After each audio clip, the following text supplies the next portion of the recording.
पिछले लेक्चर में हमने ग्रोथ और रिप्रोडक्शन के बारे में पढ़ाया था, तो आइए शुरू करते हैं आज मेटाबॉलिज्म के बारे में। Another characteristics of life is metabolism. Growth और रिप्रोडक्शन के अलावा मेटाबॉलिज्म भी लाइफ की कैरेक्टरिस्टिक्स फीचर है। All living organism are made up of chemicals. सभी लिविंग ऑर्गेनिज्म केमिकल से मिलकर बने होते हैं। These chemicals small big belonging to various classes size and functions.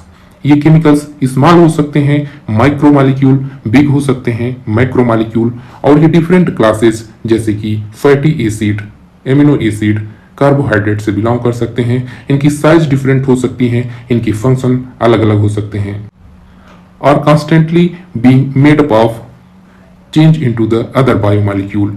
ये लगातार बनते रहते हैं और दूसरे बायोमॉलिक्यूल में चेंज होते रहते हैं। These convergence are chemical reaction और मेटाबॉलिक रिएक्शन। यही एक बायोमॉलिक्यूल का दूसरे बायोमॉलिक्यूल में जो कन्वर्जन होता है वही मेटाबॉलिक रिएक्शन होती है। There are thousands of metabolic reaction occurring simultaneously inside all living organism. तो सभी लिविंग ऑर्गेनिज्म के अंदर थाउजेंड्स ऑफ केमिकल रिएक्शन एक साथ पाई जा रही हैं, बी दे यूनिसेलुलर और मल्टीसेलुलर। हमने कहा सभी लिविंग ऑर्गेनिज्म के अंदर, तो ये यूनिसेलुलर भी हो सकते हैं, मल्टीसेलुलर भी हो सकते हैं। All plant, animal, fungi and microbes exhibit metabolism. सभी प्लांट हो, एनिमल हो, फंजाई हो, कोई भी लिविंग ऑर्गेनिज्म हो, सभी में मेटाबॉलिज्म पाई जाएगी। The sum total of all chemical reaction occurring in our body is metabolism. हमारी बॉडी में जो सारी केमिकल रिएक्शंस होती हैं उन सभी को मिलाकर मेटाबॉलिज्म कहते हैं। No non living object exhibit metabolism. किसी भी नॉन लिविंग ऑब्जेक्ट में मेटाबॉलिज्म नहीं होती। Metabolic reactions can be demonstrated outside the body in self system. Metabolic reaction को डिमॉन्स्ट्रेट यानी कि प्रूफ के साथ परफॉर्म किया जा सकता है शरीर के बाहर, सेल्फ सिस्टम में। सेल्फ सिस्टम का मतलब टेस्ट ट्यूब में। In isolated metabolic reactions outside the body of an organism performed in test tube is neither living nor non living. अगर किसी केमिकल रिएक्शन को, मेटाबॉलिक रिएक्शन को टेस्ट ट्यूब में outside the body perform की जा रही है तो यह न लिविंग होगी न नॉन लिविंग होगी। देखिए ये केमिकल रिएक्शन है, तो ये बात तो समझ में आता है कि लिविंग तो नहीं होगी, क्योंकि लिविंग के जो और भी कैरेक्टर होते हैं जैसे growth, reproduction, ability to sense environment, ये सारी प्रॉपर्टी नहीं पाई जा रही हैं, इसीलिए हम इसको लिविंग तो नहीं कहेंगे। लेकिन नॉन लिविंग भी नहीं कहेंगे, इसलिए नहीं कहेंगे क्योंकि कोई भी मेटाबॉलिक रिएक्शन बिना एंजाइम के परफॉर्म नहीं हो सकती है। तो यहाँ पर एंजाइम की उपस्थिति इसको नॉन लिविंग कहने से मना करती है, क्योंकि एंजाइम सिर्फ और सिर्फ लिविंग ऑर्गेनिज्म ही बना सकते हैं। अगर आप इसको नॉन लिविंग कहेंगे तो मैं आपसे पूछूंगा कि नॉन लिविंग के पास एंजाइम कहाँ से आया। इसी वजह से इसको नॉन लिविंग भी नहीं कह सकते। Hence while metabolism is a defining feature of all living organism without exception. तो इसीलिए मेटाबॉलिज्म जो है सभी लिविंग ऑर्गेनिज्म का डिफाइनिंग फीचर है, बिना किसी एक्सेप्शन की सभी लिविंग ऑर्गेनिज्म में मेटाबॉलिज्म पाई जाती है। Isolated metabolic reaction in vitro not living thing but surely living reaction. Isolated metabolic reaction जो टेस्ट ट्यूब में रिएक्शन चल रही है वो लिविंग नहीं है। लिविंग क्यों नहीं है? क्योंकि लिविंग की और भी जो कैरेक्टर हैं वो इसके अंदर नहीं है, लेकिन ये श्योरली लिविंग रिएक्शन है। लिविंग रिएक्शन इसीलिए है क्योंकि यहाँ पर एंजाइम उपस्थित रहता है।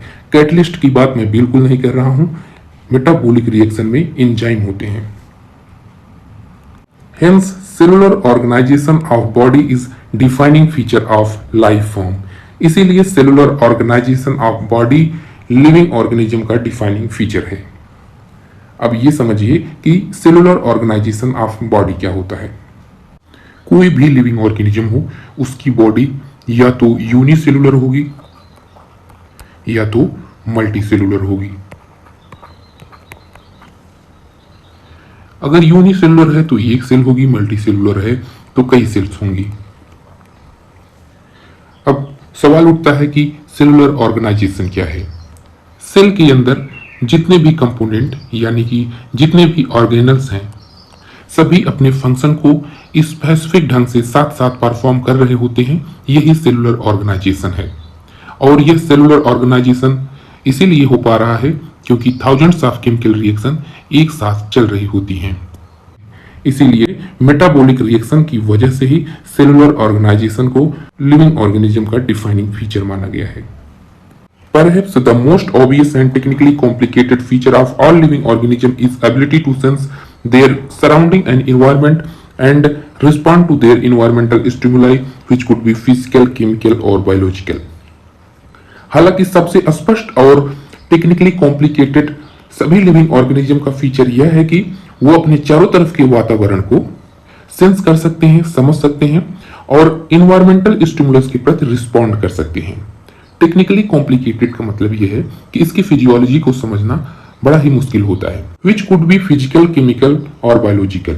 ये स्टिमुलस जो होते हैं ये फिजिकल हो सकते हैं, जैसे कि आपको किसी ने टच किया, आपने उसको खींच के थप्पड़ मार दिया, वो टच स्टिमुलस है, लेकिन आपने थप्पड़ मारा, दैट इज रिस्पॉन्स। अब केमिकल स्टिमुलस क्या होता है, जैसे कि आपने कोई फूड खाया, आपको जो टेस्ट पता चला वो केमिकल स्टिमुलस होता है, आपको अच्छा लगा, आपने और खाया, that is response. Biological stimulus ऐसे होते हैं कि जैसे इन्वायरमेंट का टेम्परेचर बहुत कम हो गया तो आपकी बॉडी जो है सिवरिंग करने लगी, कपकपाने लगी, तो जो टेम्परेचर कम हुआ दैट इज स्टिमुलस, और आपकी बॉडी सिवरिंग करने लगी बॉडी टेम्परेचर मेंटेन करने के लिए, that is response. We sense our environment through our sense organ. हम अपने इन्वायरमेंट को समझ सकते हैं, किससे समझ सकते हैं, सेंस ऑर्गन से। Plant respond to external factor like light, water, temperature, other organism, pollutants. जो प्लांट होते हैं वो भी एक्सटर्नल फैक्टर्स के प्रति रिस्पॉन्ड करते हैं, जैसे कि लाइट हो गया, वाटर हो गया, टेम्परेचर हो गया। अगर मान लीजिए लाइट बहुत ज्यादा हो गई तो स्टोमेटा बंद हो जाते हैं, ये रिस्पॉन्ड करते हैं प्लांट। और जैसे वाटर की कमी है, ट्रांसपिरेशन को कम करने के लिए स्टोमेटा बंद कर लेते हैं। ठीक ऐसे ही पॉल्यूटेंट के प्रति भी रिस्पॉन्ड करते हैं। All organism from prokaryote to most complex eukaryote can sense and respond to environmental cues.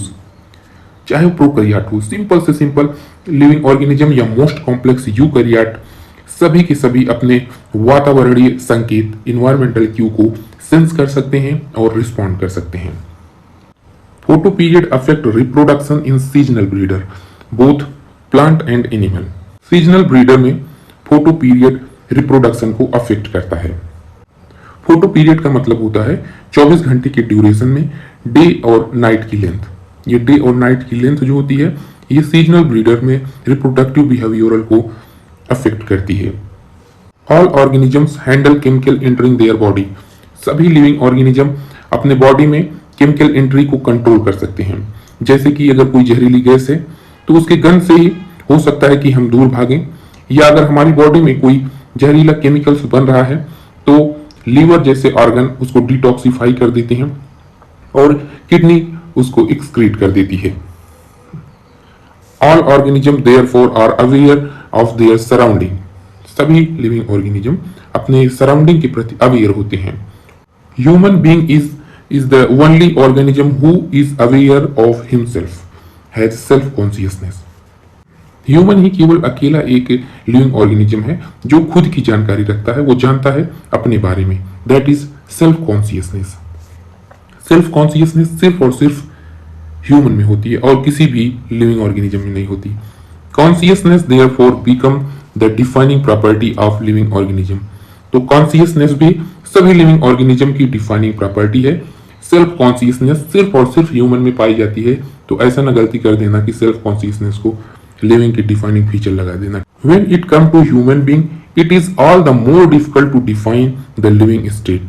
जब हम ह्यूमन की बात करते हैं तो लिविंग स्टेट को डिफाइन करना बहुत ही मुश्किल हो जाता है। We observe patient lying in coma in hospital virtually supported by machine which replace heart lung. कोई कोमा का पेशेंट है, उसके हार्ट और लंग को मशीन के द्वारा सपोर्ट किया गया है। The patient is otherwise brain dead. The patient has no self consciousness और such patient who never come back to normal life, living और non living.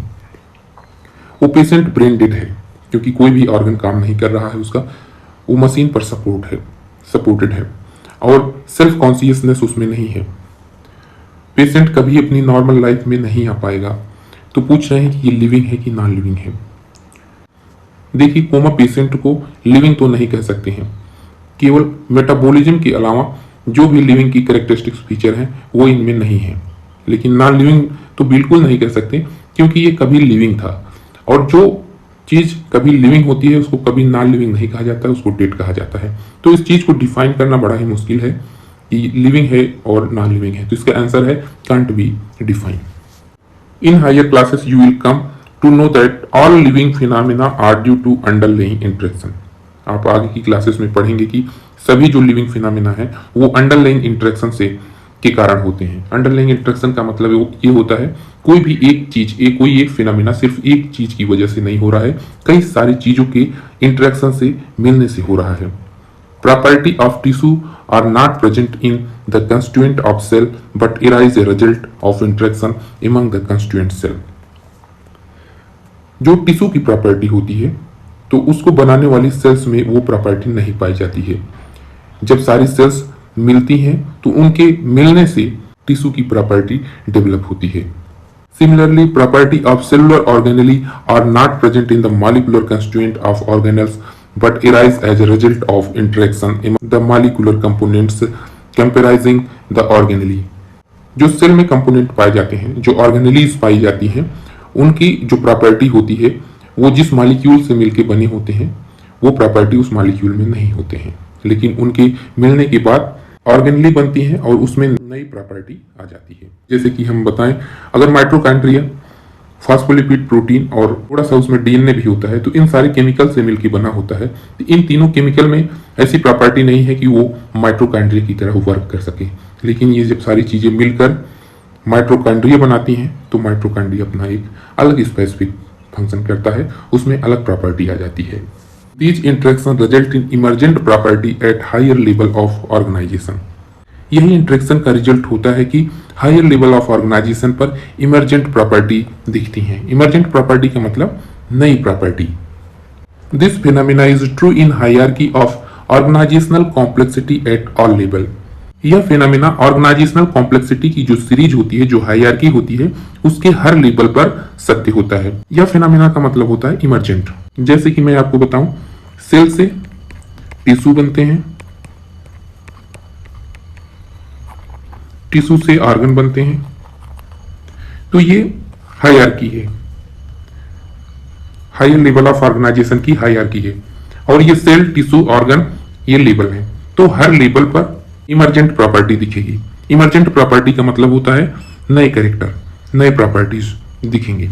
Therefore, we can say that all living organisms are self-replicating, evolving and self-regulating interactive system capable of responding to external stimuli।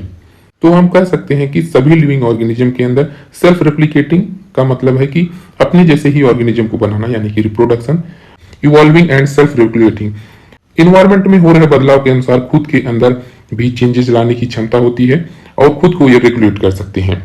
Biology is the story of life on the earth. Biology, अगर हम life के बारे में study करते हैं तो biology is the story of life on the earth. अगर हम लिविंग ऑर्गेनिज्म यानी कि स्पीसीज के बारे में सोचते हैं तो हम कह सकते हैं कि biology is the story of evolution of living organism on earth. All living organism present, past, future are linked to one another. सभी लिविंग ऑर्गेनिज्म एक दूसरे से प्रेजेंट में भी लिंक हैं, पास्ट में भी थे और फ्यूचर में रहेंगे, by the sharing of common genetic material. एक कॉमन जेनेटिक मटेरियल जो कि डीएनए है वो सभी में एक ही है, बट वराइंग डिग्रीज, लेकिन उसमें भिन्नताएं हैं क्योंकि नंबर ऑफ बेस पेयर सभी में अलग अलग हैं।